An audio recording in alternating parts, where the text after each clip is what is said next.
문재인 대통령은 2년 만에 남북 고위급 회담을 좋은 출발로 평가했습니다. 북한 대표단의 평창 동계올림픽 참가는 매우 바람직하다며 더 많은 대화와 협력을 이끌겠다고 밝혔습니다. 고위급 대표단에 대해서 어제와 같은 대화의 장이 또 평창올림픽 그 기간에도 다시 이어지기를 바라는 그런 마음입니다. 남북 대화가 관계 개선에만 그치지 않고 반드시 북한 핵 문제로 나아가야 한다고 강조했습니다. 남북이 함께 선언한 한반도 비핵화는 양보할 수 없는 기본 입장이란 겁니다. 남북 관계 개선과 북핵 문제 해결을 위한 투트랙 대화가 동시에 이루어져야 선순환할 수 있다고 설명했습니다. 남북 관계 개선을 위한 대화 또 노력들이 북핵 문제 해결에도 도움을 주게 되고 또 북핵 문제 해결의 부분에서 좀 진도가 나가야 또 남북 관계도 그만큼 더 발전할 수 있고 또 북한 김정은 위원장을 언제든 만날 수 있다고 거듭 밝혔지만 회담을 위한 회담은 안 된다며 성과가 나올 조건이 갖춰져야 한다고 말했습니다. 어느 정도의 성과가 담보돼야 할 것으로 생각합니다. 그런 여건이 갖춰지고 전망이 선다면 언제든지 정상회담에 응할 용의가 있습니다. 개성공단과 금강산 관광 재개는 유엔 안보리 제재 범위 안에서 판단해야 한다며 정부가 독자적으로 결정하긴 어렵다고 밝혔습니다. 평창올림픽 기간 우리 정부의 대북 제재도 완화하지 않겠다고 선을 그었습니다. 문 대통령은 또 북한이 다시 도발하거나 북핵 문제에 성의를 보이지 않으면 고강도 제재 압박을 지속할 수밖에 없다는 점도 분명히 밝혔습니다. 지방선거와 개헌 국민투표 동시 실시는 국민과의 약속입니다. 남은 시간이 많지 않습니다. 국회가 책임 있게 나서주시기를 거듭 요청합니다. 국회에 개헌안 합의를 서둘러달라고 요청한 문재인 대통령은 마냥 기다리지만은 않겠다는 뜻도 분명히 했습니다. 정부도 국민 의견을 수렴한 국민 개헌안을 준비하겠다면서 국회 합의 마지노선을 2월 말로 못 박았습니다. 기대하기 어렵다고 판단되면 정부가 보다 일찍 개헌에 대한 준비를 자체적으로 또 해나가야 되지 않을까 싶습니다. 청와대 관계자는 국민 의견을 수렴하겠다는 뜻이라며 당장 개헌안을 발의하겠다는 것이 아니라고 설명했습니다. 문 대통령은 4년 중임제 개헌이 바람직하다고 본다면서도 소신을 주장할 생각은 없다고 말했습니다. 그러면서 개헌안에 권력구조 개편 내용을 담는 것은 하나의 합의를 이뤄내야만 가능하다고 강조했습니다. 하나의 합의를 이뤄낼 수 없다면 그 부분에 대해서는 또 개헌을 다음으로 미루는 그런 방안도 생각해야 할 것이라고 생각합니다. 권력구조 개편은 연기하더라도 기본권이나 지방분권 등으로 개헌을 하자는 뜻으로 풀이됩니다. 특히 정부 발의 시 최소한의 개헌이 될 수 있다고 말해 정부 개헌안에는 권력구조 개편은 제외될 것이란 관측이 나옵니다. 김경준 관련 LA 총영사의 검토 요청 사안이라는 제목의 문건입니다. BBK 김경준 씨의 돈이 들어있는 스위스 계좌를 한국 정부 차원에서 동결해달라고 요청할 수 있는지 등을 법률적으로 검토한 결과가 담겨 있습니다.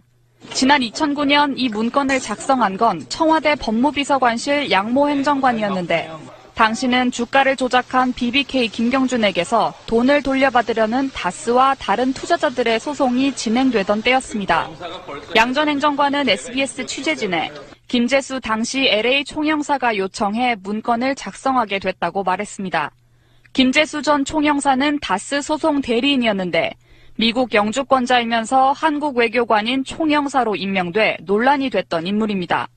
그런 김 전 총영사가 청와대로 전화를 걸어와 재산 동결 방안이 있는지 검토해달라고 했다고 양 전 행정관은 말했습니다. 양 전 행정관은 민간 기업의 일에 왜 청와대가 나섰느냐는 질문에는 김경준 씨가 이명박 전 대통령을 향해 BBK 소송 법정에 나오라고 하면서 대통령 이름이 계속 언급돼 그랬다고 말했습니다. 권재진 민정 당시 수석님께서는 이 내용에 대해서는 전혀 개인적으로만 알고 계신 것 같아요. 하지만 누구 지시로 그 업무를 했는지는 기억나지 않는다고 양 전 행정관은 말했습니다. 그 뒤 다스는 다른 피해자들과 달리 스위스 계좌에 있던 김경준 씨 돈 140억 원을 돌려받았습니다. 트위터가 진짜 언론입니다. 날씨가 어마어마하게 추운 바로 그런 날입니다. 자, 그런 날 1월 10일 문재인 대통령은 신년 기자회견을 했고요.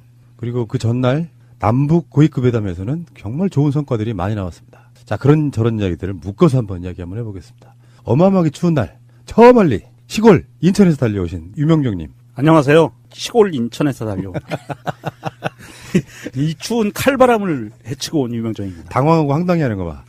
시골이라는 얘기 왜 했냐면 서울 출신인 사람들이 꼭 기분 나쁘게 하는 게 있어요. 나도 그래도 대도시 광주 출신이잖아. 나 지방 간다. 뭐. 근데 아니 지방이라는 표현은 괜찮지. 시골이라 그래. 꼭 이번 추석 때 시골 가요?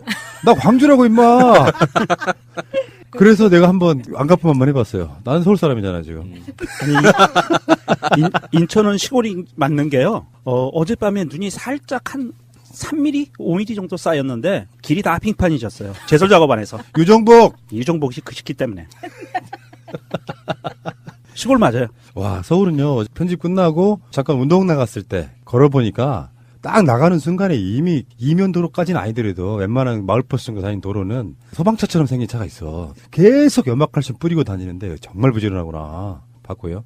자, 눈이라고는 부산에서 코빼기도 못 봤던. 그렇죠. 바로 그런 분이시죠. 예. 서울 올라와서 많이 보고 있죠 지금. 네. 아니 저 양반도 인천이에요. 그러니까요. 시골 인천에서 올라오신 우리 야수님. 안녕하세요, 야수입니다. 예. 참고로 그 야수님은 예전에 그 동화매립지라는 곳에서 살고 계세요. 동화에서 만든 매립지. 더 시골인가요? 그래요? 청라지구라고. 거기가 동화매립지예요. 아, 그래서 공사 현장에 가보니까 쓰레기가 산처럼 쌓여 있더라고요. 그래서 그렇구나. 그 쓰레기를 치워내고 공사하나 보네. 어. 그렇군요. 언제 이사 와요? 최선을 다해서 노력 중입니다. 지금은 너무 추워요. 이사하기가. 예. 요즘 포장이사 맡기면요. 보고만 있으면 돼요. 포장이사가 엄청 비싸다고 생각하시는 우리 살림꾼 마차님. 안녕하세요. 마차입니다. 오늘도 네. 길냥이 밥을 주고 왔어요. 너무 추워가지고. 자, 이 세 분과 함께 본격적으로 출발하겠습니다. 할 말이 너무 많습니다. 출발! 세월호 아이들과 맺은 약속, 안전한 대한민국을 꼭 만들겠습니다. 자, 오늘 문재인 대통령이 취임 첫 신년 기자회견을 한 겁니다. 중요한 연설들이 있어요. 하나는 취임식에서 하는 연설. 그 취임식도 사실 약식이었어. 그렇죠. 예. 비상국면이었기 때문에. 문재인 대통령이 누릴 걸 못 누렸어. 국회의사당에 몇만 명 모아놓고 선수하고 이러는 모습은 볼 수가 없었고 국회에 있는 로텐도어인가 거기서 약식으로 했단 말이에요. 그리고 나서 좀 크게 하는 게 취임 100일 기자회견. 그리고 이제 취임 첫 신년 기자회견을 했는데 코미디 같은 얘기 하나 나와서 그것부터 짚고 넘어가겠습니다. 저 조선비제 박정혁 기자입니다. 저 2017년에 그 대통령께서 당내 경선 과정에서 다른 후보를 지지하던 의원들한테 이제 문자 폭탄이나 18원 후원금 같은 게 이제 쏟아지니까 그런 거에 대해서 과도한 표현들이 있어서 의원들이 상처를 받았고 그런 부분들에서 위로도 드린다 뭐 이런 표현을 하셨는데요.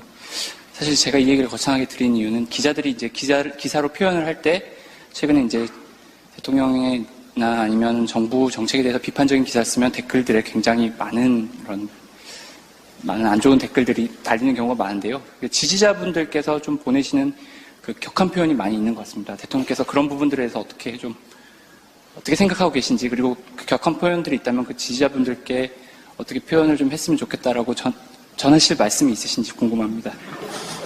그래야 좀 편하게 기사를 쓸 수 있을 것 같아서. 예. 언론인들께서는 기사에 대해서 독자들의 의견을 과거부터 받으실 텐데요. 지금처럼 그렇게 활발하게 많은 이렇게 댓글을 받거나 하는 것이 조금 익숙하지 않은지 모르겠습니다. 그러나 저희 이제 정치하는 사람들은 정치하는 기간 내내 뭐 우리 제도 언론의 비판들뿐만 아니라 인터넷을 통해서 또는 문자를 통해서 댓글을 통해서 뭐 많은 공격을 받기도 하고 비판을 받아왔죠. 그래서 그런 부분들에 대해서 익숙해 있고 저는 아마 대한민국에서 저보다 많은 그런 악플이나 문자를 통한 비난이나 여러 가지 트윗이나 뭐 그렇게 뭐 많이 당한 정신이 없을 거라고 생각하는데, 그냥 저와 생각이 각큰 다르건 상관없이 그냥 유권자인 그 국민들의 그냥 의사표시다. 그렇게 받아들입니다. 저는 기자님들께서도 그런 부분에 대해서는 좀 담담하게 그렇게 뭐 생각하시면 되지 않을까 싶습니다. 너무 그렇게 예민하실 필요는 없지 않은가 그렇게 생각을 합니다. 예. 조선 비즈? 결국은 조선 기자죠. 예, 조선일보 계열사죠. 조선일보 계열의 경제 전문 신문 뭐 이런 건데 거기 기자가 악플을 호소했다. 악플이 너무 심해서 대통령께서 그거를 좀 자제 좀 방법은 안 되겠느냐 하는, 그게 대선 국면에서 한번 그런 요청이 있었죠. 예. 답은 사실 뻔하잖아요. 이거는 정말 조선일보가 갖고 있는 지향점이 나타나는 거예요. 이 기자를 욕하기 전에 이건 조선일보라는 그 매체가 갖고 있는 지향점이 지금도 여전히 문재인 대통령과 지지자들 사이를 갈라놓으려고 어찌됐든 애를 쓰고 있다. 그런 현상들이 보여지는 거고요. 그리고 기자 개인으로 봤을 때는 기자가 대한민국 역사 이래로 처음으로 대통령이 자유분방하게 질문할 수 있게 100% 풀어놨어요. 그랬더니 이딴 질문만 하고 있는 거예요. 이거는 시간이 아깝고 돈이 아까워요. 이 기자가 중국 방문했을 때 문재인 대통령 홀대론을 타이틀로 쓴 첫 기자래요. 네, 혼밥이라는 표현을 처음으로 쓴 사람이라고 하더라고요. 이분의 성함은 조선비지의 박정엽 기자님이시고요. 또 나름 페미니스트세요. 박이정엽이라고 하죠. 아, 그래요? 학생 때 그렇게 썼더라고요. 조선이 이런 사람 있어? 아니, 이 사람이 민주노동당 연세대 학생위원장이었어요. 그래서 연대 초대 총장 백낙준 동상 앞에 친일파라고 쓴 글씨를 붙이면서 이게 기사화됐던 적이 있었더라고요. 그런데 조선일보 계열에 입사한 후에 사람이 이렇게 달라질 수가 있나요? 밥그릇이 이렇게 무서운 거죠. 그러니까 변절의 어떤 아이콘 중에 하나구나. 네. 변절이라기보다 밥그릇에 충성하다 보니. 내가 살아온 인생이 있잖아요. 전 초등학교 때부터. 근데 제가 전공이 그쪽이니까 만약에 조선일보나 TV조선에서 월급을 많이 줄 테니까 입사를 하면 할 수 있을까 이런 생각 해봤었거든요. 전 못해요. 아무리 그게 밥그릇이라고 할지라도 어떻게 내가 쓸 수 없는 내 마인드가 아닌 거를 계속 기사로 생산할 수가 있어요? 그건 불가능하다고 봐요. 내가 들어가서 조선일보를 한번 개혁해보겠다 이런 생각. 그건 손석희의 사장급이고요.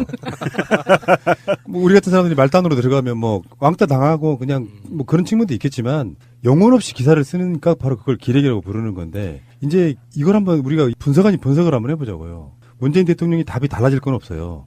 저열하고 좀 값싼 정신세계가 보이는 거죠. 지금 우리가 문재인 대통령을 지지하는 사람들의 특성이 문재인 대통령이 이렇게 해주세요, 저렇게 해주세요 부탁한다고, 안 그러면은 어떤 지침을 내린다고 해서 우르르 따르는 게 아니잖아요. 문재인 대통령을 우리 스스로 자발적으로 지지하는 거기 때문에 그 문재인 대통령의 그 마음속에는 그런 마음은 있겠죠.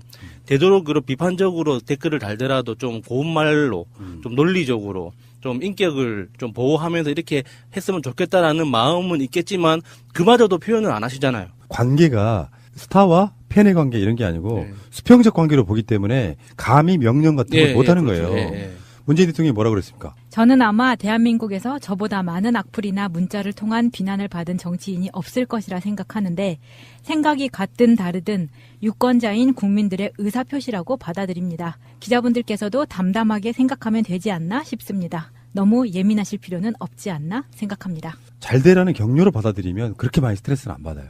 그리고 악플의 어떤 속성 같은 거를 생각해보면 악플 달던 사람들이 이렇게 진심으로 다는 악플이 있어요. 네 생각 좀 바꿔줘 제발 부탁해 이런 느낌으로 악플이라는 개념이 내용의 악플성을 떠나고 형식의 악플 있잖아요. 쌍욕이 섞이고 표현이 거칠고 그렇게 하신 분들은 잘하면 자기가 악플 달았던 기억이 없어요. 악플을 달았던 기억이 눈 녹듯이 사라진더라 이런 얘기예요. 이력을 봤더니 한 3달 전에 악플 달던 분이 최근에는 칭찬하는 댓글도 봤습니다. 그러니까 그런 관점이 있는 거고, 제가 좀 전에 말씀드린 것처럼 수평적 관계에서 봤을 때는 그분들의 그런 지향점을 그렇게 하고 싶어하는 부분을 내가 말할 처지는 아니다라고 완곡하게 거기에 대해서 이야기를 한 거거든요. 그러니까 이 조선일보 기자는 그렇게 할 수 있다고 생각하는 거잖아요. 이렇게 리더로서 지지층의 리더로서 당신이 어떤 지침을 내려달라. 그러면은 내가 좀 더 편하게 기사를 쓸 수 있을 것 같다. 뭐 이런 의도였던 거잖아요. 그래야 좀 편하게 기사를 쓸 수 있을 것 같다라는 말 자체가 너무나 이 말 때문에 완전히 증폭된 거거든요, 지금. 네. 이렇게 악플이 많이 달리는데도 불구하고 이 사람은 그동안 사실은 편하게 기사를 써오지 않았나요? 그러니까요. 댓글 부대하고 한편일 때는 이런 불만보다 칭찬을 더 많이 받았을 테니까 지난 거의 9년 동안 그렇게 살다가 이 정권을 지키려는 사람들이 자발적인 힘으로 저지를 한다고 하니까 고작 한다는 말이 이런 식인데 이 사람이 지금까지 썼던 기사의 타이틀 같은 걸 보면요. 불과 며칠 전에 문 대통령 1987을 본 것에 대해서 정치색 짙은 영화 관람한 문 대통령 이렇게 쓰고요. 안철수 중요 선거 때마다 영화 정치, 네 번째는 내부자들 이렇게 딱 분위기가 다르게 쓰잖아요. 그리고 기자 수첩, 취임 100일의 교훈, 인이 하고 싶은 대로 하면 안 된다. 라던가 아니면 청와대 내로남불 옹호론까지 만들어 홍종학 구하기, 쪼개기 증여, 상식적 방법 이런 식으로 계속 반대되는 글을 써왔기 때문에 이 사람은 악플을 받을 수밖에 없었던 거예요. 사실 이제 이 기자가 지금 대통령이 이렇게 원칙적인 이야기들을 이렇게 했는데 대통령의 그 답변을 우리가 우리 언어로 우리 생각으로 풀어보면 이런 뜻이에요. 이제는 예전과 같은 시대가 아니고 세상이 변해서 사람들이 본인들의 정치적인 의사개진을 활발히 하는 시대이기 때문에 그것에 대해서 주권자인 국민이 하는 것이라 내가 막을 수 없고 그리고 세상이 변하는 거에 따라서 당신들이 발맞춰야 가는데 당신은 아직 변하지 않았으니까 당신이 변해라. 이런 메시지거든요. 그러니까 조선일보 기자를 포함해서 기레기라고 하는 이 기자들은 자신들이 아주 엄청난 엘리트의식에 쩔어 있어서 국민들이 자기들이 가르쳐야 될 대상이라고밖에 생각을 안 해요. 그러니까 반박글이 달리면 기분이 나쁜 거야. 그래서 감히 나한테. 이런 느낌이고요. 지금 조선일보사의 그 전체적인 맥락이 보이는 게 오늘 또 조선 TV 기자가 질문을 했어요. 그 조선 TV 기자가 오늘 그 자유질문의 첫 번째 원칙이 그겁니다. 한 가지씩만 질문하세요 그랬어요. 시작되기 전에 분명히 그 원칙을 세워놨는데 두 가지 질문을 합니다. 그러니까 대통령이 둘 중에 하나 고르세요 그랬더니 이 기자가 뭐라고 하냐 하면 정말 사가지 없어요. 대통령이 고르세요 그랬어요. 두 가지 질문을 던져놓고. 이게 조선일보사가 갖고 있는 지금의 현재의 모습이라는 거예요. 박근혜 때도 그렇게 할 수 있었을까요? 박근혜 때는 뭐 핸드폰도 두고 들어오라 그러니까 다 맨몸으로 들어가던 그런 애들이었죠. 그러니까 이번 신년 기자회를 통해서 새로운 리스트가 추가될 거라는 그 말이 딱 맞아 떨어진 거예요. 특히 예의를 갖추지 않은 사람들, 질문 내용이 상관없이 흔히 이런 식의 말을 제가 생각을 했었던 거거든요. 분명히 나올 거라고. 근데 이런 거 있어요. 진짜 괘씸한 건 그 청와대 기자단 해체 뭐 이런 청원도 있잖아요. 그런 것처럼 민주정부와 그렇지 않은 정부의 차이점은 출입처라는 게 있는데 보통 출입처 그 제도가 그렇게 긍정적이라고 저는 보지 않거든요. 왜냐하면 유착관계가 생겨요. 제대로 된 비판을 할 수가 없어. 근데 출입처와의 관계에 있어서 출입처를 비판할 수 있는 건 민주정부 때만 가능합니다. 청와대에 들어갔는데 청와대에 맨날 날선 기사만 쓰고 있는 신문사 기자가 청와대 직원들한테 좋게 보일 리가 있겠습니까?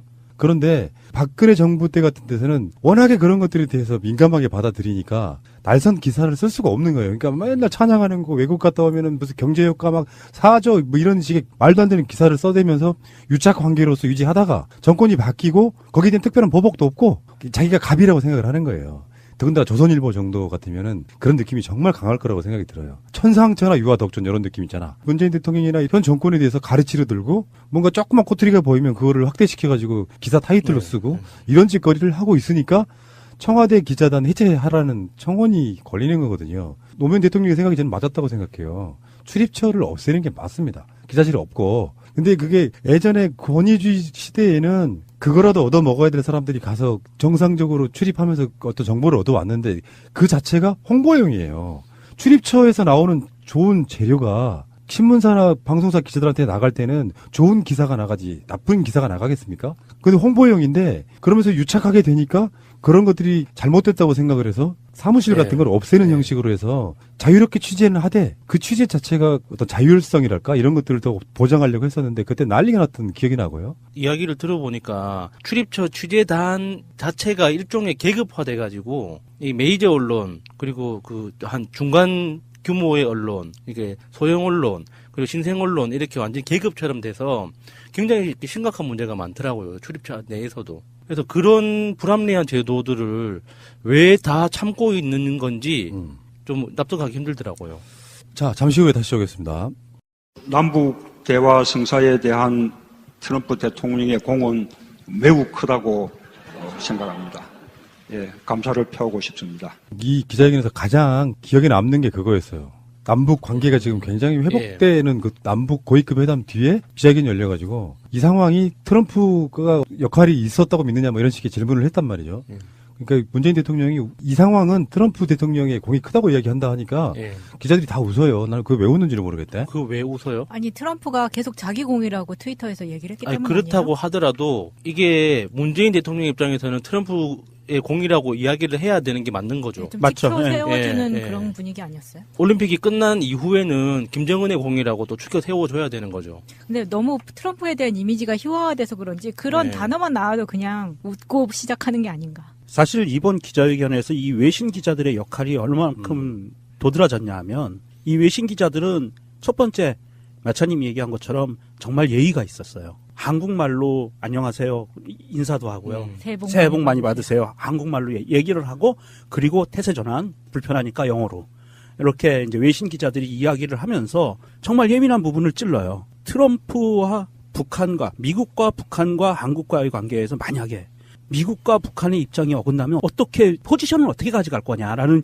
굉장히 예민한 질문을 찌르더라고요. 근데 그거는 대답할 수 있는 질문이 아니에요. 대답을 할 수가 없어요, 대통령 입장에서는. 그래서 그거를 크게 두루뭉실 그 미국이 우리에게 적극적으로 협력했고 미국의 공도 컸고 이렇게 해서 이야기를 합니다. 어느 정도 한 80%는 만족할 만한 대답을 한 거죠. 이 정도 대답을 하는 그런 질문들이 나왔고 또 하나 특기할 만한 사항은 지방지 기자들의 역할이 두드러졌다는 거예요. 네, 처음 들어보는 이름이 있었어요. 조선일보는 여전히 뻘짓을 하고 있었고 우리 땡땡땡 신문사는 옆에 기자가 질문할 거를 인터셉트해서 질문도 하고 그랬어요. 왜 땡땡땡이라고? 아 한결에. 왜 이렇게 피해가요? 주주께서. 아이 주주니까 그냥 어떻게 감싸줄라 그랬는데 우리 김보엽 기자가 옆에 있는 기자를 인터셉트해서 질문을 해버려요. 그런 상황도 벌어지고 했는데 지방지 기자들은 정말 뛰어났습니다. 그 오늘 포털에서 인기 기사 중에 하나로 조선이 옛날에 MBC를 보는 듯한 근육 보수 뭐 이런 것처럼 화장실 남자 여자 화장실 중에 어느 화장실이 더 막히는가를 곧 취재를 해가지고 내보냈더만요. 자 그러면은 나온 주요한 메시지들을 이제 카테고리별로 한번 볼게요.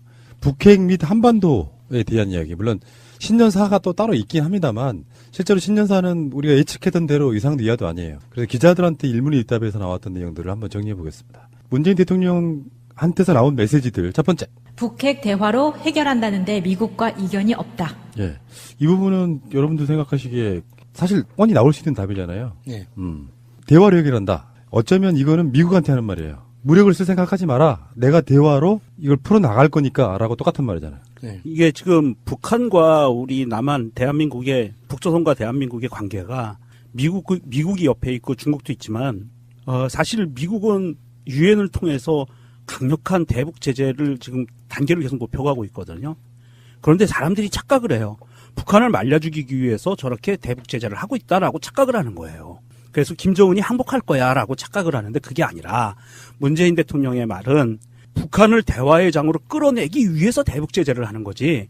이게 대화가 전제 조건이고 결국은 대화를 통해서 이 난국을 풀어나가기 위한 수단이 대북 제재다라는 메시지를 준 거예요. 그렇죠. 그런데 지금 이 메시지가 전 세계 다른 나라들은 다 이 메시지를 제대로 받아들였어요. 전 세계에서 두 나라만 이 메시지를 거부하고 있습니다. 어느 나라일까요? 첫 번째 일본이겠고요. 맞았어요. 50점. 또 한 나라는 자유한국당 아닐까요? 거의 맞췄네. 한국. 대한민국이에요. 대한민국이라고 하지 마요. 대한민국의 일부 쓰레기들이지. 그렇지. 대한민국의 기레기들과 자유한국당, 바른정당 이런 류들은 대북 제재를 더 강화해야 된다고 계속 얘기하고 있고요. 일본은 일관되게 이렇게 이야기를 하고 있습니다. 남과 북의 대화한 것 자체가 긍정적인 면도 있지만 이 대화를 계기로 대북 제재를 더 강화해야 된다. 이런 논조로 가고 있고요. 일본의 공식 입장입니다. 만나서 악수한 다음에 더 제재를 강화해야 된다고요? 그렇죠. 개또라이들인데요? 그렇죠. 되게 간단한 거예요. 김정은이라는 학생이 하나 있는데 우리 입장에서 하는 말이니까 뭐 다른 문제니까 비유가 적절하지 않을 수도 있는데 우리 입장에서만 보면 학생이 사고 치고 지금 학교도 안 가고 골방에 있는 거예요. 근데 결국에는 얘도 바라는 게 있겠지만 얘를 굶겨 죽이면 안 된다고 생각하기 때문에 밥도 넣어주고 계속 이야기를 거는 거예요. 밖으로 나오라고. 그렇죠. 그러니까 이게 제재와 압박을 가하는 목적 자체가 대화하기 위해서지 모든 걸 끊어버리기 위한 게 아니잖아요. 그러니까 자유한국당 부류는 그거잖아요. 못 나오게 해서 굶겨 죽여. 네, 그렇죠. 그러니까 이게 일종의 어떤 밀당이라고 해야 되나? 이게 뭔가 클라이막스와 이게 그 밑으로 꺼지는 어떤 그런 리듬을 만들어가면서 대화라는 균형점까지 가져가기 위해서 쓰는 방법인 거지. 다 같이 너 알아서 굶어 죽고 우리끼리 알아서 살게라는 그게 목적은 아니잖아요. 그냥 주도권을 잡고 싶은 것 같아요. 예. 자, 다음 메시지요. 남북 정상회담 여건과 전망 갖춰지면 할 용의가 있다. 사실 너무 뻔한 답이었고요. 그렇죠. 그렇다고 안 하겠다고 할 수 있는 입장도 아니고요. 다만 할 용의가 있다라고 이야기하는 것 자체는 그래도 조금 더 한 발짝 나간 거예요. 그러니까 안 하겠다는 이야기는 할 수 없는 입장이고. 그렇죠. 잘 모르겠다 이렇게 표현할 수도 있는데 할 용의 있다라고 표현한 거는 북한에 대한 메시지입니다. 이건 또. 할 용의가 있다고 하면서 중요한 포인트를 제시를 했어요. 정상회담 여건이 조성돼야 하고 여건이 조성된다는 건 그동안 꾸준히 대화 창구가 유지되면서 서로 긴밀히 대화가 돼야 된다는 얘기고요. 또 하나는 어느 정도의 성과가 담보돼야 된다. 이거 굉장히 중요한 메시지입니다. 자, 그리고요. 세 번째 메시지. 금강산 개성공단 재개 우리가 독자적으로 해결하기 어렵다고 본다. 지금 유엔이 핵무기 때문에 북한을 제재를 중간에 우리만 독자적으로 개성공단을 풀 수는 없는 문제이기 때문에 그런 거예요. 굉장히 합리적인 내용이라고 받아들였어요. 이게 글자 그대로 우리가 혼자 할 수 있는 게 아니잖아요. 이게 그 제재와 압박은 유엔 결의 사항이기 때문에 유엔은 제재 압박하기로 하고 우리만 따로 다 제재를 풀 수가 없는 문제잖아요. 그런데 이게 생각의 전환, 발상의 전환을 통해서 어떤 부분을 볼 수 있냐면 개성공단은 사실은 예전에 오이사 조치 이전에도 제재가 가해지고 있는 상황이었어요. 전 세계적으로 유엔에서 제재가 가해지고 있는 상황인데 그 당시에 그럼에도 불구하고 개성공단만 예외였어요. 그랬던 상황이었는데 지금 이 문재인 대통령이 이런 발언을 한다는 거는 김정은한테 메시지를 던지는 거예요. 유엔과 미국이 합의를 해줘야 동의를 해줘야 개성공단을 열 수가 있으니까 우리 꾸준히 당신 나와서 대화를 해야 된다. 이 진정성 있는 모습을 보였을 때만 개성공단이 오픈될 수 있다. 이렇게 얘기하는 거예요. 이 이야기 속에서 개성공단이 가졌던 그 힘을 다시 한번 느낄 수 있는 게 개성공단이 있을 때는 북한에 대해서 제재를 하더라도 개성공단은 예외로 쳤다고 했잖아요. 이제 그게 개성공단의 힘이었거든요. 그렇죠. 그런데 지금은 개성공단을 다시 가동하려면 그 제재를 푸는 내용에 개성공단이 들어가 버리는 거예요. 그렇게 된 거죠. 그러니까 지금 과거하고는 이제 그 상황이 다르니까 너무 안타까운 거죠. 다시 한번. 정말 2년 전에 박근혜가 뭔 짓을 한 건지 이거 눈에 보이는 겁니다. 다음 메시지. 긴장 적절히 관리하며 대화로 이끌어야 한다. 그거는 이제 아까 좀 전에도 이야기가 많이 나왔던 부분이고요. 뭐 당연한 이야기겠습니다. 남북 관계에 대해서는 이 정도 메시지가 나왔고 우리는 앞으로 북한 문제에 대해서 올해 신년부터 시작해서는 이런 기조로 갈 거야. 이게 대한민국 국민들, 자유한국당, 일본, 미국, 중국 그 모든 사람들한테 세계 만방에 북한에 대한 우리의 입장은 이렇다라고 설명해 주고 있는 거예요. 북한을 자극할 만한 메시지는 사실 없다고 봅니다. 근데 이제 뭐 예를 들어서 북핵을 대화로 해결한다는데 미국과 이견이 없다. 미국 편을 드는 것 같지만 미국한테 너희들 절대 무력 일으키면 안 돼 이렇게 표현하고 있기 때문에 그렇죠. 북한 입장에서는 오히려 환영할 만한 메시지라고 봐요. 북핵은 없어져야 된다 이렇게는 말 안 하잖아요. 이게 한반도 운전자론의 그 입지가 이제는 완전히 쓴 거예요. 그래서 지금 그 라이센스가 누가 갖고 있을 수 있느냐, 뭐 아베냐, 뭐 시진핑이냐 이게 아니고 최소한 한반도에서만큼은 문재인 대통령이 유일한 면허증을 갖고 있는 겁니다. 베스트 드라이버. 그 다음에 개헌 이거 중요합니다. 이게 북한 문제도 있지만 사실 2018년은 개헌의 해가 돼야 되는 부분이 있거든요. 그렇죠. 개헌에 대한 이야기 한번 했는데 첫 번째 메시지. 3월 중 국회 개헌 발의 안 되면 정부가 준비해야 한다. 일정상 개헌이 6월 달에 되려면 3월 달에 발의가 돼야 되는데 국회에서 지지부진 못 가면 대통령이 발의할 거야라고 하는 압박을 하고 있는 거거든요. 공식적인 자리에서 공식적으로 날짜까지 못 박았죠.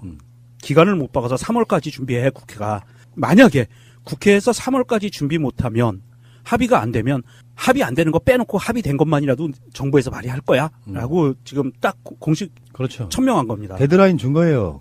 그때까지 해라. 그랬더니 자유당이 지금 발칵 뒤집혔어요. 문재인 대통령도 법에 정해진 자기 권리를 행사하는 거예요. 위법이 아니잖아. 그렇죠. 위법이 아니고요. 자유당에서도 그렇고 그때 대선 주자들이 다 지방선거 때 하자고 발칵 합의했던 뒤집힐 이유가 뭐 있어. 지들 입장을 말을 바꾼 거지. 진짜 그렇죠. 나쁜 놈들이에요. 그거는. 참. 자, 다음에. 지방 정부는 충분한 역량을 갖췄기 때문에 이제는 지방 분권 개헌을 해도 된다. 이건 뭐 우리가 방송으로도 지금 뭐 시리즈로도 나가고 있거든요. 지방분권에 대해서는. 문재인 대통령은 어떻게 보면 위대한 거예요. 중앙 집권적인 나라를 만들면 자신이 편해요. 그렇죠. 지방자치단체들 쥐고 흔들면 되는데 제도로서의 민주주의 시스템이라고 보면 제대로 된 나라를 갖추는 데 있어가지고 제가 했던 이야기도 항상 그런 건데 지방분권이 안 만들어지면 제대로 된 복지 안 돼요. 그리고 지방이 예산을 포함한 것들을 독립적으로 할 수 있도록 만들어주면 당연히 지자체들은 복지 경쟁할 수밖에 없습니다. 이게 시대가 국민 개개인의 수준이 과거하고는 사실 비교가 불가능할 정도잖아요. 국민 개개인들이 어떤 지적 능력이 가르침이 필요하고 안내가 필요한 그런 시대에 만들어진 정부 시스템이기 때문에 지금하고 너무 안 맞는 거죠. 지금은 국민들이 그 공무원들보다 훨씬 더 잘났어요. 완전히 다른 상황인데도 불구하고 과거의 시스템대로 가져가려고 하다 보니까 아직까지 문제가 너무 많이 누적되는 거죠. 이게 단순히 행정적인 문제뿐만 아니라 뭐 경찰, 소방, 에너지 이런 것들도 지방이 독립할 수 있거든요. 그런데 그걸 이제 과거의 어떤 시스템에 대한 그 향수 때문에 원래 하던 대로 하는 게 제일 간편하잖아요. 그래서 그 고위층에 있는 정부 관료들도 아마 이런 지방 분권에 대해서는 거부감을 가지고 있을 거라고 봐요. 자, 다음 메시지는요. 개헌, 권력구조 개편 합의 안 되면 미루어야. 이게 앞에 개헌이 빠져야 돼요. 권력구조 개편은 합의가 안 되면 미루고 권력구조를 그러니까 놔두고라도 개헌을 해야 된다 이런 이야기예요. 필요한 거죠. 지금 정치권은요 권력 구조 만드는 데만 혈안이 돼 있어요. 의원 집정부제냐, 내각제냐, 대통령 중임제냐, 뭐 단임제냐, 요거는 자기들 정파간의 이익이고 국민을 위한 개헌은 지방분권, 복지, 뭐 인권, 뭐 이런 것들이 다 포함되는 그런 개헌이 돼야 된다 이런 거고요. 자, 1월 9일날 나왔던 위안부 합의에 관련한 정부의 발표가 있었죠. 거기에 대한 질문도 있었는데 문 대통령의 메시지는요? 일본 정부가 인정하고 사죄해야 해결된 거다. 처음에는 저도 좀 의아해했거든요. 강경화 장관의 발표를 보고 이게 합의를 파기한 것도 아니고 파기 안 한 것도 아니고 근데 제가 보기에는 그게 신의 한 수더라고요. 어제하고 오늘은 아직까지는 일본의 반응은 반발이 좀 심해요. 그러니까 이게 좀 웃긴 거잖아요. 어떻게 보면 위안부 할머니들 몇 분은 그 문재인 정부의 대처가 좀 마음에 안 들어 하시는 분도 있었어요. 인터뷰를 보면. 네. 우리가 받고 싶은 건 사죄다라고 말씀을 하시는데 특정 보도 채널들은 이렇게 표현하더라고. 위안부 할머니를 인터뷰해놓고 그분한테는 이건 말도 안 된다 막 이런 식의 워딩을 내보내요. 그리고 그 다음에 일본의 반응은 말도 안 된다야. 그리고 할머니들 반응은 우리는 사죄를 받는 게 먼저다라고 이야기를 하면서 말도 안 된다 그래. 뭐 논리적으로 모순이잖아요. 아니 그러니까 편집을 그렇게 하는 거죠. 그러니까 할머니들 입장에서도 일본이라고 하는 나라에 대한 울분을 일단 토로하는 거고요. 급진적으로 하고 싶으셔 하는 분들은 일본과의 합의 무효야. 다시 시작하자 이렇게 할 수도 있는데 이 관점에서 지금 대한민국의 현 위치가 일본과 미국과의 관계가 묶여져 있는 어떤 상황이잖아요. 최소한 일본은 기분 나쁘게 받아들였다는 건 우리나라 정부의 대응이 상당히 일본을 기분 나쁘게 했다는 뜻이잖아요. 네, 먹혔다는 거죠. 근데 파기냐? 아니 뭐 그런 건 아니고 그럼 파기 아니냐? 니들이 주는 10억엔 가져가 이거예요. 그렇죠. 딱 거기까지만 한 거고요. 지금 대한민국의 정부의 공식 입장은 재협상 없고 파기 안 한다. 공식적입니다. 그리고 일본이 사죄하고 진정성 있게 사죄하고 전 세계에 다시는 이런 불상사가 벌어지지 않도록 하는 교훈을 줘야 된다. 그것이 우선 선결 조건이다라고 이야기를 했어요. 그 내용을 보면서 무슨 생각을 할 수 있냐면 사실은 문재인 정부 이전에 박근혜, 그 전에 이명박 무슨 짓을 저질렀던 그 정부가 아무리 칠할 맞은 정부였다고 하더라도 대한민국 정부였어요. 우리가 한번 냉정하게 생각해 봐야 될 게, 자, 그 대한민국 정부가 무슨 짓을 저질렀는지 모르지만 엄청난 잘못을 저질렀는데, 그렇다고 이번 정부에 들어서 그 정부가 잘못했으니까 무효라고 얘기할 수 있으려면 조건이 뭐가 돼야 되냐면, 전 세계 모든 나라들이, 특히 외교적인 문제는 다 우리의 입장을 지지해줘야 돼요. 그렇지 않으면 외교적으로 잘못하면 고립될 수가 있어요. 외교가에서. 그래서 지금 대한민국 정부가 어떻게 나오는 거냐면 일본한테 공을 넘기는 겁니다. 그래서 니들이 우리 10억엔 돌려주려고 지금 갖고 있고 그 돈은 10억엔만큼은 대한민국 정부 예산으로 줄 테니까 그리고 갖고 있을 거야. 돌려줄 거야. 니들의 의사를 얘기해. 라고 공을 넘겼어요. 그러니까 일본 애들은 지금 굉장히 황당한 거거든요. 한국이 OECD 국가 중에서 경제력이 몇이나 되는 줄 아세요? 여러분? 지금? 10위 정도 되는 거 아니에요? 7위입니다. 일본도 돈이 있지만 한국도 돈이 있습니다. 준동 가져가. 인데 난 이렇게 봤어요. 약간 다른 문제인데 합의라는 건 했잖아요. 국가 간에. 그걸 파기하고 말고의 의미가 없다고 느끼는 것 같아요. 그 무슨 말이냐면 조약도 아니었죠. 네. 말도 안 되는 거라도 아베하고 박근혜 사이에 이루어졌잖아요. 이미 막 합의도 막 있고. 그렇죠. 그러니까 그 자체를 아예 합의라고는 볼 수 있지만 우리가 공감하지 않는다는 의미에서 역사적으로 존재하는 하나의 행위로만 보고 그렇죠. 일본은 돈을 중심으로 보고 돈 줬으니까 끝난 거다라고 보고 피해자들이나 한국에서는 진정한 사과를 받아야겠다가 핵심이면 그 합의 자체를 한일 간의 한 협상이 아니고요. 합의가 아니고 아베와 박근혜 간의 합의로만 그냥 인정하겠다 이런 뜻으로 저는 봤단 말이에요. 근데 이게 국가가 개입돼 있고 엄연한 피해자가 있기 때문에 전에 우리가 방송으로 말씀드린 적 있죠. 국가 간의 조약이나 이런 부분에 있어서 인권에 관련된 문제면 박근혜와 아베식으로 해결하면 다 무효라고. 일본이 미치고 환장하는 그 반응을 보면 굉장히 대한민국 외교부가 굉장히 잘한 내용을 발표한 거라고 보는 거예요. 미국 입장에서도 마찬가지잖아요. 뭔가 관계가 깨지는 건 싫어. 근데 파기는 안 했대. 근데 돈은 돌려준대. 애매모호한, 어쩔 때는 그런 애매모호한 스탠스를 취하면서 양쪽을 즐기는 것 같은 그런 느낌 있잖아요. 그런 전략도 필요하다 저는 말씀드리고 싶은 거죠. 지금 대한민국이 처해 있는 이 외교적인 현재 상황을 보면 엊그저께 북한과 대화를 시작했어요. 그리고 평창올림픽 참가를 논의하고 한미군사훈련도 연기하고 앞으로 정상회담까지 바라보면서 수를 놓아가고 있고 이렇게 지금 외교가 굉장히 긴박하게 돌아가고 있는데 여기다가 일본한테 대고 파기라고 얘기하는 순간 일본을 적으로 만드는 거예요. 대한민국이 일본을 적으로 만드는 순간 미국과의 관계도 그리 썩 좋아지지는 않아요. 그리고 지금 국제기구가요. 예. 트럼프가 자기들이 돈 내놓는 거 있죠. 그것을 상당히 많이 거둬들이면서 특히 유네스코 같은 경우에 일본이 가장 대주주가 돼가고 있죠. 그런 방식으로 바뀌고 있어가지고 사실은 일본 자체가 미국에 이어서 미국의 그 호가호위하는 딱 그런 세력 느낌이기 때문에 어쨌건 바라보는 관점 차이겠지만 대통령의 진정성을 믿기 때문에 이렇게 우리가 칭찬 일색으로 할 수밖에 없는 거라고 생각이 솔직히 들지만 방법은 어느 쪽 방법이 나와도 욕먹는 건 똑같습니다.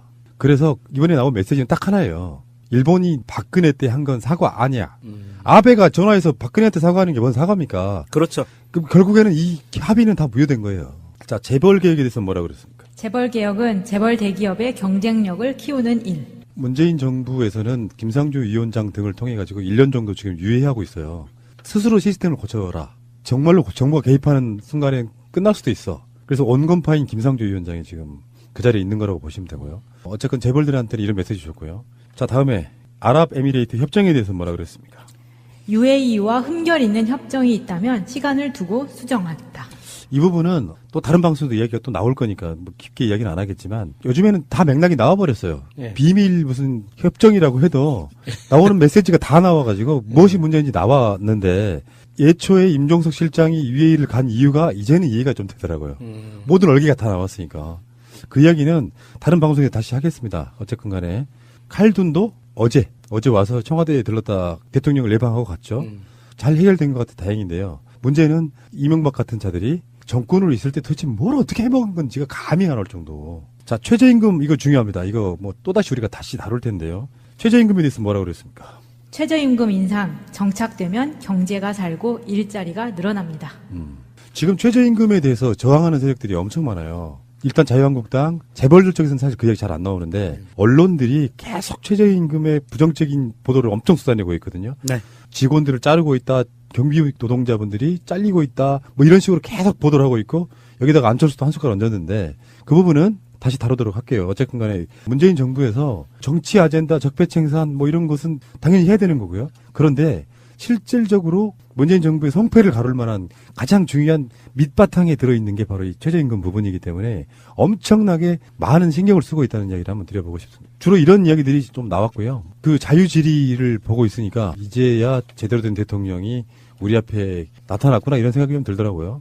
너무 당연한 모습들인데 우리가 너무 오랫동안 못 봤던 그림이기도 하죠. 저는 대통령 신년 기자회견을 보면서 정말 내가 지지난 2016년 겨울부터 2017년 봄까지 그렇게 길거리에서 그 추위에 떨면서 있었던 것, 그리고 선거 투표에 대해서 그렇게 많이 떠들었던 것이 너무 뿌듯해요.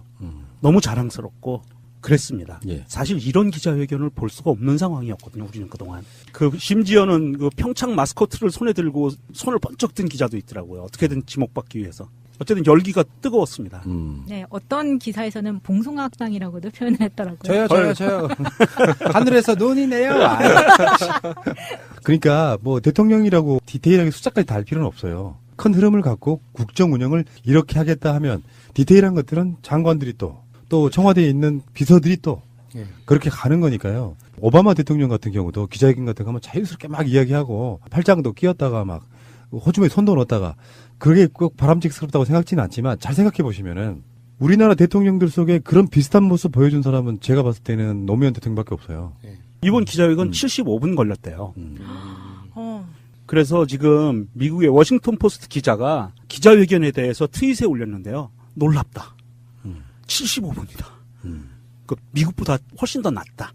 이런 반응들을 기자가 직접 트윗에 올리고 오바마 같은 경우에는 예정에 없던 기자회견을 자청하는 경우도 많았잖아요. 대학생들이 뭐 백악관에서 어떤 모의법정 같은 세미나를 하고 있는 그 행사 장소에 불쑥 들어가서 지금 시간 한 15분 정도 있으니까 빨리 그 질문하고 싶은 거 하라고 하고 이렇게 쑥 빠지는 그런 일화도 있었잖아요. 여기서 지금 우리가 놓치는 장면이 하나 있습니다. 9일 전에 김정은의 신년사 박수소리 집어넣고 혼자 같은 신년사에도 체제가 너무 다름을 본 거라고 생각이 들거든요. 기억하시나요? 2016년 대한민국 대통령 신년사 김정은과 비슷했어요. 그렇죠. 그냥 노트북도 없었고 휴대폰도 없었고 그냥 관람 객석으로 앉았던 그런 느낌. 박근혜 씨는 확실히 그럴만 했어요. 왜냐하면 말을 잘못해서 설화를 일으키는 것이 차라리 질문 안 받는다고 욕먹는 것보다 훨씬 못한 일이니까 더 좋은 쪽을 택할 수밖에 없는 거죠. 사실 우리 아까도 말씀하셨지만 미국의 대통령들 기자회견하는 모습하고 우리 문재인 대통령 이번에 기자회견 모습을 딱 비교해 보면요. 어떤 차이가 있냐면 미국 대통령들도 문재인 대통령만큼 이 국정 전반에 대해서 기자들의 깜짝 질문에 대해서 막힘없이 전체를 다 대답하는 대통령이 없어요. 미국도. 문재인 대통령 이후에 앞으로 후보군만 생각해 봐도 그런 일은 훨씬 더 활성화될 거예요. 네. 그 즉석에서 답할 수 있을 만큼의 개념은 좀 갖추고 있고 숫자 이야기는 할 필요 없어요. 그렇죠. 숫자는. 자, 알겠고요. 어쨌든 간에 문재인 대통령의 신년사 잘 봤습니다. 워낙에 이제 중요한 뉴스에 서로가 가리는데 사실 문재인 대통령의 신년사보다 뉴스 밸류로만 보면 남북 고위급 회담이 더 큰 뉴스죠. 그렇죠. 예. 근데 우리는 이제 남북 고위급 회담은 이제 날짜가 하루가 또 지났기 때문에 약간 묵은 뉴스 느낌으로 조금 더 다뤄드릴게요. 지금 결론적으로 남북 고위급 회담을 오전 10시에 시작해가지고 뭐 여러 가지 일화가 있긴 합니다만 나온 결론은 뭐냐면은 사상 최대 북 방문단이 평창에 온다는 거예요. 그게 일단 핵심이에요. 네. 근데 이게 재밌는 여러 가지 안들이 있더라고요. 북한을 용로로 내려올 수도 있고요. 그 안들이에요. 예. 최문순 지사 같은 경우는 페리를 타고 와라. 그래서 그 페리에서 숙소도 쓰고 거기서 그쪽으로 내려오는 것도 괜찮은 방법이다라고 하는 사람도 있고 열차 이용하자는 사람도 있고요. 그 용로로 내려오면서 버스 타고 오는 방법도 있고 뭐 여러 가지로 의견이 분분한데 사실 이왕 올 거면은 중국 통해 가서 들어올 게 아니고 엄연히 길이 있잖아요. 다 있습니다. 네. 그냥 일반적인 차도도 있고. 기차 갈 수 있어요? 당연히 갈 수 있죠. 약간 철도를 손을 버긴 해야 되죠. 지금 말 나온 김에 말씀을 드리면 북한과 남한이 연결되는 철도 라인이 동해선과 그다음에 경의선이 있어요. 맞아요. 네, 동해선은 솔직히 장담할 수 없는 부분이 많고요. 그동안 이게 유지보수 문제 이런 것 때문에 장담할 수 없고 경의선은 이미 개성공단으로 인해서 거의 이건 다 돼 있습니다. 그래서 마음만 먹으면 우리나라에서 기차를 타고 개성까지 갈 수 있어요. 개성에서도 올 수 있고 단 유지보수 문제가 걸려서 이게 과연 제대로 돼 있는지를 점검을 해야 되는데 대한민국 철도 점검 팀들이 할 수 있는 최대한 빨리 서두르면 능력이 일주일 안에 끝난대요. 점검이. 그렇다고 봤을 때는 사실은 제가 보기에 가장 좋은 방법은요. 남북이 대화가 되고 평화를 상징하는 개성에서 기차를 타고 도라산역에 와서 그렇죠. 예. 갈아타고 서울역 와서 그 다음에 새로 생긴 KTX 갈아타고 가는 방법과 북한에서 만약 열차 대기가 힘들다면 우리 열차 여유대가 많이 있대요. 여유가. 그래서 우리나라 열차가 개성까지 가서 선수단을 태우고 서울역까지 오는 거예요. 그러니까 처음 있는 일이면 그게 훨씬 더 이벤트적으로 좋을 것 예, 같아요. 이게 전 세계에 보내는 메시지가 이 기차를 활용한 방법만큼 정말 홍보가 많이 되는 방법도 없고 평화라는 이미지로 두 번째 서울역에서 새로 생긴 경강선 예. 강릉 가는 거예요. KTX. 이 경강선 홍보하기에 이렇게 좋은 그 기회가 없다는 거죠. 예, 경강선 홍보도 중요하지만 이 철도라는 것이 가지고 있는 어떤 상징 이미지, 그렇죠. 그 어떤 의미 담고 있는 의미가 연결돼 있는 그리고 끝없이 이어진다는 뜻이 또 있잖아요. 그렇죠. 그리고 사실은 우리나라 기차가 개성까지 가는 상황이거나 북한 기차가 도라산역까지 와서 선수단을 실어 나르는 상황이 되면 어떤 결과가 나오냐 하면 감격적이겠다. 남북 간의 합의만 되면 기차 타고 모스크바까지 가는 거예요.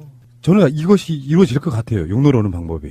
서로에게 이득이에요. 네. 북한도 마찬가지고 북한도 이제 세계와 소통하려고 한다는 이미지도 줄 수 있고요. 올림픽 개소에 있어서 뜬금없이 무슨 김포공항이나 뭐 이런 데서 내리는 뭐 이런 식의 그런 의미가 사실 없잖아요. 노무현 대통령이 김정일을 만나던 때 임기 말이죠. 그때는 개성공단도 이제 뭐 활짝 열려 있었던 상황이고 이미 남북 간의 왕래를 하기 위해서 열차는 이미 다 이어놓은 상황이었어요. 그런 상황에서 이명박 정권 들어서고 박근혜 정권 들어서면서 개성공단까지 폐쇄돼 버린 거잖아요. 그러니까 상징적 의미로 잃어버린 10년을 극복하고 다시 그때 당시의 상황을 잇는다는 의미에서는 철도를 타고 오거나 버스를 타고 오는 게 굉장히 좋은 방법인 것 같다는 생각이 듭니다. 최문순 지사의 페리 아이디어는 일단 제 3순위. 사실은 그렇게 도라산역이라는 평화를 상징하는 구간이에요. 도라산역이라는 곳이. 도라산역 지나면 개성이거든요. 그곳을 유효적절하게 이용하는 것이 사실은 북한의 김정은도 굉장히 전 세계에 많은 메시지를 던질 수 있는 거거든요. 자, 그리고요. 나머지 뭐 선수단은 뭐 어떻게 하고 뭐 응원단은 어떻게 하고 이 부분은 또 서로 간에 협의를 막 계속 할 거예요, 지금. 어쨌든 큰 틀에서는 이런 합의가 이루어졌다는 말씀드리고요. 서해 군 통신선이 복원됐는데 이게 9일날 남북 고위급회담을 시작하자마자 북한이 이걸 연결했다는 거예요. 이게 지금 우리가 왜 판문점에서 연락망을 다시 재개하는 거 다른 문제예요. 그건 다른 문제죠. 그게 이제 한쪽에는 서해 군 통신선이 있고 동쪽에도 동해 통신선이 있는데 동해 통신선이 그 불이 나가지고 타버려가지고 산불 때문에 이걸 다시 이걸 해야 된답니다. 그래서 이게 좋은 점이 우리가 항상 하는 말이잖아요. 군사분계선에서 사고가 나면 서로 간에 야 이거 우리 오발난 거야. 긴장하지 마 이런 식의 서로 간에 수시로 연락을 취할 수 있는 그 선이 복원됐다는 의미에서 개성공단 같은 데를 폐쇄해버리니까 북한 쪽에서 코드 빼버린 거예요. 한마디로 말하면. 네, 앞으로 그런 일 없게 그 핸드폰 몇 대 보내드리면 안 될까요? 그러니까 좀 카톡 같은 걸로 좀 하고 좀. 야 무료로 쓰라고. 그쪽이 터질 거 아니야. 우리가 요금 부담할 테니까 그쪽에서 쓰라고. 아니 그 군사분계선 넘어서도 아마 우리나라 4G 다 될 거예요. 다 잡힐 거예요. 그러니까 뭐 카톡보다는 텔레그램으로 보안을 위해서. 북한이 이제 남북 고위급회담 하자마자 그 시간에 바로 그걸 연결했다고 하니까 이건 뭐 속전속결 일사천리가 정말 실감날 정도잖아요. 그러니까 김정은 위원장의 신년사가 굉장히 특별했다는 것을 다시 한번 확인할 수 있는 거예요. 그게 전체 신년사 분량의 4분의 1을 할애할 정도로 남북 관계에 대해서 이야기를 했기 때문에 지금 이렇게 실무선에서 적극적이고 빠르게 움직이는 거잖아요. 그러니까 왔던 사람들 태도도 완전 다르잖아요. 특히 문재인 대통령이라고 불러줬다는 그 부분이 되게 감동스러웠는데 계속 뉴스에서 이 지금 왔던 사람 리선권 이 사람이 왔을 때 저번에 왔을 때 하고 태도가 완전히 다르더라고요. 그때는 그분 군인이었어요. 지금은요? 지금 민간인 된 거지. 전역해가지고 군복 입은 민간인. 예전에는 사실은 이선권 조평통위원장이었죠. 우리나라 언론들에서는 뭐라고 봤냐면 북한의 대표적인 매파, 강경파다. 그렇지. 네, 그 이전까지 군인이었으니까 자기 직분에 충실했던 거예요. 그래서 강경파라고 봤는데 실제로 와서 보니까 아닌 거예요. 그러니까 조평통위원장 정도 되면 조평통위원장이 이렇게 강경파가 앉는 자리가 아니거든요. 어쨌든 평화를 위해서 통일을 위해서 노력하는 부서의 장이기 때문에. 강경파가 아니고 성격이 호탕하더만요. 그렇죠. 예. 그분 성격이 그분이란다. 우리가 언제부터 이렇게 됐지? 연배도 있으니까 뭐. 기자가 질문하는 거 보셨어요? 조평통위원장한테 우리나라 기자가 질문을 하는데 북핵 문제를 얘기를 해요. 뭔데? 그 새끼 찾아야 돼. 진짜 욕먹을 만하죠. 그랬더니 이분이 뭐라 그러냐면 거기에는 이제 엿을 먹였죠. 어떻게 왜곡하려고? 그렇지. 그렇게 엿을 먹여버려요. 그러니까 기레기가 완전히 다 아는 거야 그쪽도. 다 보고 있죠. 우리나라 기레기 상황을 다 알고 있지 북한이라고 모르겠어요. 아니 근데 지금 뭔데 그런 질문을 그렇게 해요? 그러니까요. 이게 정부 당국자 간의 회담 장소에서 북핵 얘기를 꺼내는 거는요. 예의가 정말 아니지. 그러니까 우리나라 정부 당국자가 북핵도 어떻게 의제로 넣을까요? 그러면 북한의 당국자가 북핵은 됐어. 이렇게 얘기하는 거는요, 서로 잽을 날리는 거예요. 이거는 서로 인사치레고 잽이에요. 왜냐하면 이렇게 얘기 나눴어라고 외국들한테 알리는 거거든요. 관계국들한테. 그런데 기자가 이렇게 질문을 던지는 거는요, 맞으려고 작정한 거예요. 개념이 없는 거지. 개념이 없다 보니까 생각난 대로 막 짓거리는 거야. 제일 큰 이슈만 던지면 뭔가 기자로서 할 일을 한다고 착각하는 거죠. 그러니까 북한한테 북핵은 일종의 연장도 같은 거잖아요. 근데 상대방 어떤 조건이 하나도 안 만들어졌는데 그래서 그 의도가 뻔히 보이는 이슈를 가지고 질문의 의도가 그거잖아요. 니들 핵은 언제 없앨 건데 이거잖아. 네. 그 기자가 그거 멍청한 짓 하는 거지. 최대한 내가 은장도를 내려놓을 수 있는 상황이 됐을 때 이제는 은장도 내려놓으실 수 있는 상황이 됐습니까? 라고 물어보면 모를까. 이제 시작했는데. 이 잔치집 와가지고 똥 싸는 짓이죠, 진짜. 진똥. 아, 그래 또 그런가?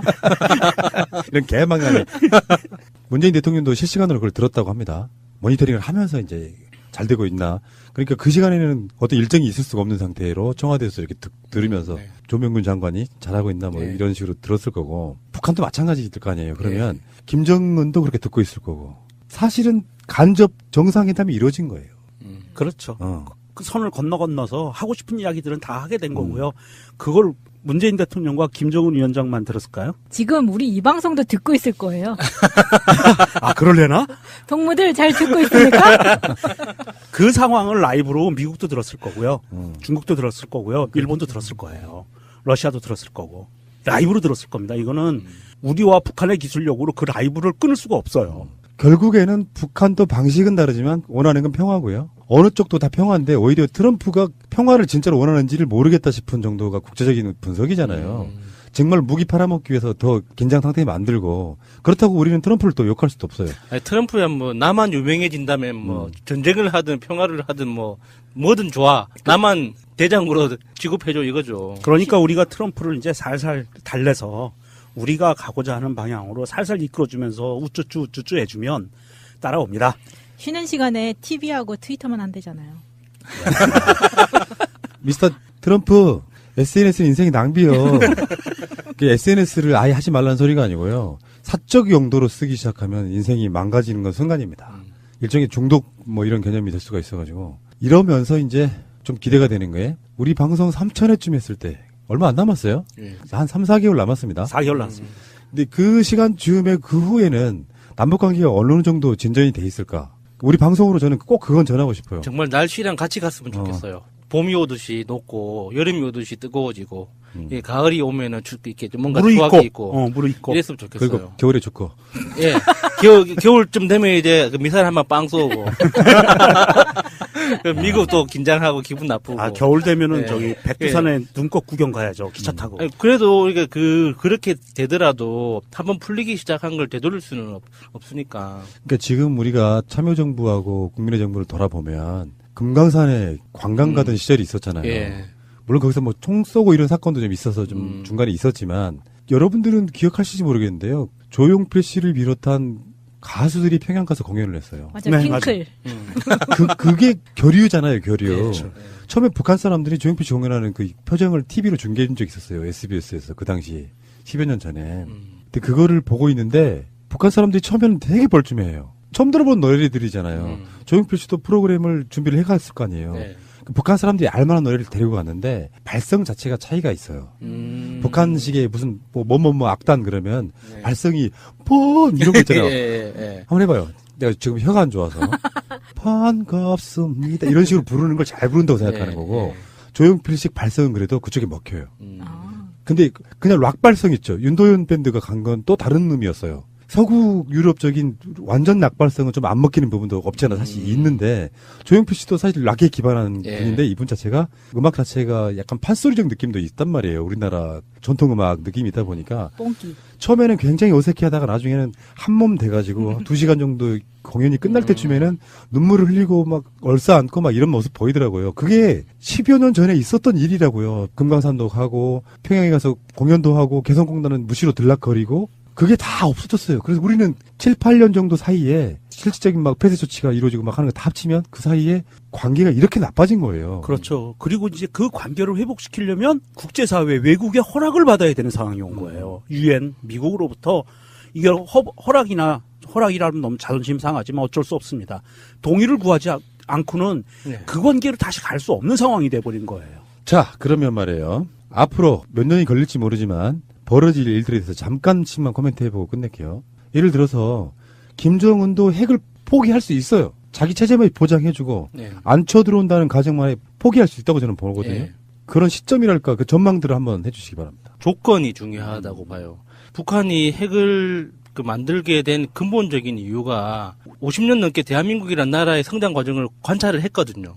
처음에 미국과의 관계를 어떻게 맺느냐에 따라서 우리처럼 굴욕적으로 굉장히 많은 피해를 내적인 내상을 입어가면서 지금의 모습을 만들어 왔는데 그게 얼마나 위험한지를 북한은 충분히 관찰을 했거든요. 그러니까 미국하고 다른 측면에서 대등한 관계로 어떤 자본주의 주류 시장의 연결고리를 맺겠다라는 그런 전략적 보석 때문에 핵이 필요했다고 생각해요.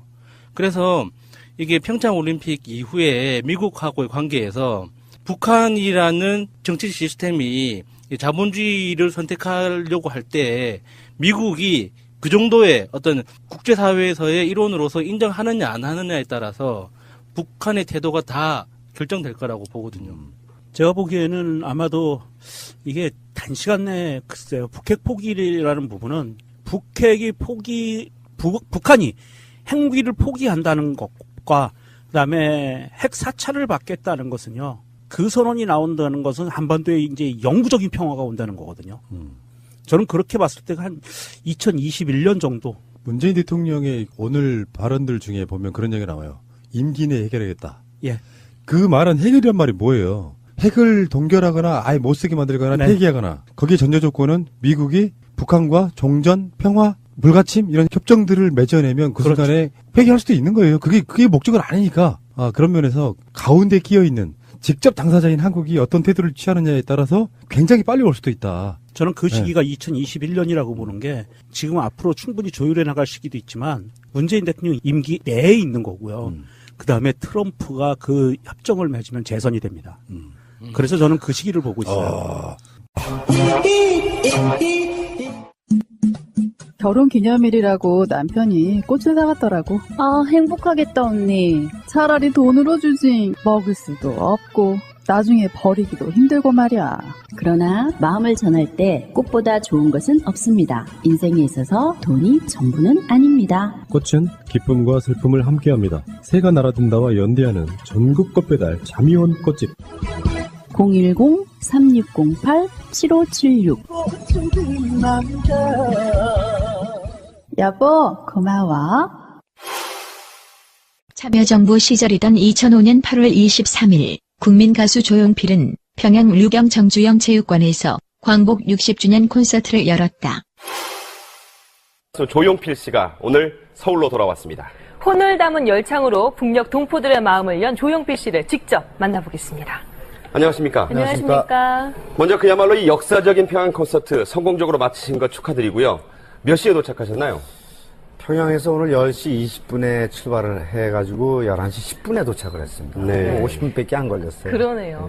이 평양 콘서트 실황을 보니까요. 오빠 부대는 물론 없고 객석의 분위기와 남측과는 상당히 다르더라고요. 느낌이 어떠셨어요?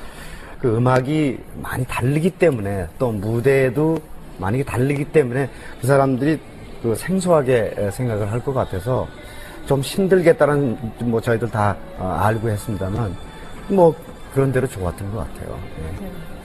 이 공연이 진행될수록 딱딱했던 표정들도 풀리고 또 눈물도 보이시고 이런 마음을 여는 모습들을 저희도 볼 수가 있었는데 본인으로서는 언제 그런 걸 느끼셨습니까? 처음에 빠른 곡 할 때는 그 음악 소리 뭐 이런 것들의 좀 어떤 놀라움 같은 거, 그 다음에 친구여를 부르면서 그 앞에 그 관중들의 표정을 보니까 그때부터 이젠 풀어지겠구나 속으로 그런 생각을 했어요. 이번 공연에서 북측이 특별히 히트곡들 중에 이 곡을 좀 불러주십사 한 곡이 있었다던데요.